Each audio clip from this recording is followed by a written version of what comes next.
To understand the relationship between Israel and Saudi Arabia, you first need to know how Saudi Arabia became a country. Exactly 100 years ago is a good place to begin a brief analysis of this region, for it was in 1916 that the British and French, along with Russian backing, signed the Sykes-Picot Agreement during World War I. This agreement anticipated the collapse, and therefore it secretly divided up the Middle East in order to design a region post-Ottoman Empire.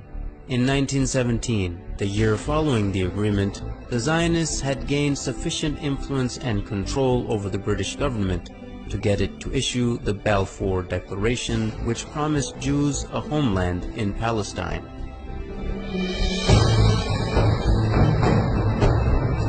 Even though the population of Palestine was at the time 85% Arab and only 7% Jewish. The defeat of the Ottoman Empire by British imperialism in World War I left three distinct authorities in the Arabian Peninsula. In the west, the Sharif of Hijaz; in the north, Ibn Rashid of Hayl; and in the east, Amir bin Saud of Najd, with his religiously fanatical followers, the Wahhabis.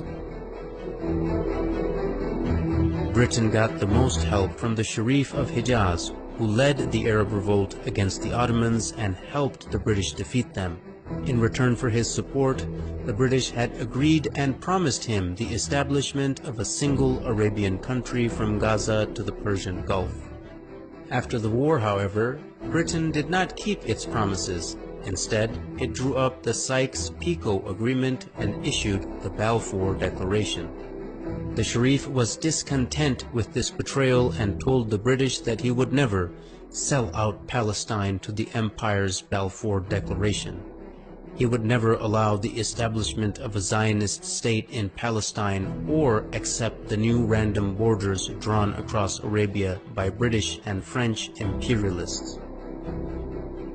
At this point, T.E. Lawrence, famously known as Lawrence of Arabia, was dispatched to bribe the Sharif and buy his support. When this didn't work, T.E. Lawrence turned to threats, which were also echoed by the colonial secretary Winston Churchill. Both men threatened to unleash Ibn Saud and his ferocious Wahhabis on them, whom they were already arming and funding for the sake of countering the threat of Ibn Rashid of Hayl, who also stubbornly opposed the establishment of a Zionist state in the region. In September of 1921, Hayl was attacked by Ibn Saud and they could not resist the vicious onslaught.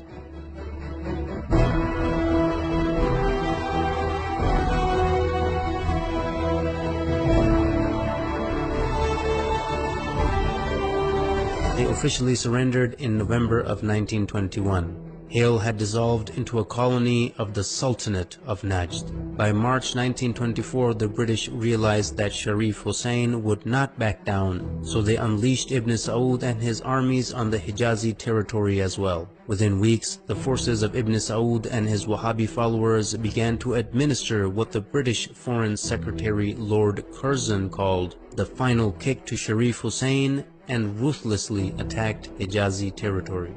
By September 1924, Ibn Saud had overrun Ta'if, the summer capital of the Sharif. In mid-October 1924, Ibn Saud captured Mecca, the holiest place in Islam. After losing Mecca, the Sharif had to flee and lose his entire territory to Ibn Saud, ancestor of the current Saudi lineage.